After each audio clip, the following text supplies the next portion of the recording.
Media మిత్రులకి, అలాగే Congress party అగ్ర నాయకులకి, అభిమానులకి అందరికీ స్వాగతం అండి. నా పేరు మేడవరం 19 నిర్మల్ నియోజకవర్గం కోఆర్డినేటర్ అండి. ఈరోజు ఇక్కడ అలా నిరహార చేయడం చాలా బాధగా ఉందండి. ఎందుకనంటే ఢిల్లీలో జంతర్ మంతర్ దగ్గర స్టూడెంట్స్ అన్యాయం జరిగిందండి. వాళ్ళు స్వచ్ఛందంగా లక్షలాది మంది వస్తే బాష్పాయులు ఉపయోగించి లాఠీచార్జీ చేసి రకరకాలుగా హింసించి 16 మంది చావు కారణమయ్యారండి. దీనందరికీ ఎవరు బాధ్యత వహించాలండి? BJP government.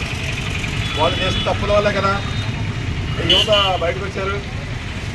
మరి వాళ్ళకి కూడా న్యాయం చేయకపోతే ఎలాగండి? మేము కాంగ్రెస్ పార్టీ తరఫున ఒకటే డిమాండ్ చేస్తామండి. హోమ్ మినిస్టర్ అమిత్ షా గారు, అలాగే సెంట్రల్ విద్యాశాఖ మంత్రి ధర్మేంద్ర ప్రధాన్ గారు, వీళ్ళిద్దరూ అర్జెంటుగా రాజీనామా చేసి తప్పుకోవాలని చెప్పి మేము గట్టిగా డిమాండ్ చేస్తాం. ఈ దుర్మార్గ పాలన ఇలాగే జరిగితే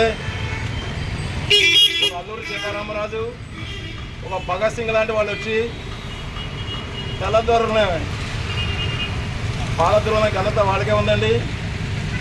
మిమ్మల్ని కూడా ఇంటి నుంచి బయటికి రాకోకుండా జనపల్లించి అలా శిక్షలో పడతాయని చెప్పి మేము మనస్ఫూర్తిగా నమ్ముతున్నామండి. ఇప్పుడేమైనా పోయిందేం లేదు. నరేంద్ర మోడీ గారు కూడా ఎలాగో వయసు అయిపోయింది. వీళ్ళిద్దరితో పాటు ఆయన కూడా ఇంటికి వెళ్ళిపోతే చాలా బాగుంటుందని చెప్పి మేము గట్టిగా నమ్ముతున్నామండి. ఇది కానీ జరగకపోతే రానున్న రోజుల్లో ఇప్పుడు రిలే నిరాహార చేస్తామండి. రానున్న రోజుల్లో ఆమర నిరాదీక్ష కూడా వెనకాడబోమని చెప్పి మేము కాంగ్రెస్ పార్టీని గట్టిగా చెప్తున్నామండి. జై కాంగ్రెస్, జై కాంగ్రెస్. రాహుల్ గాంధీ గారి నాయకత్వం.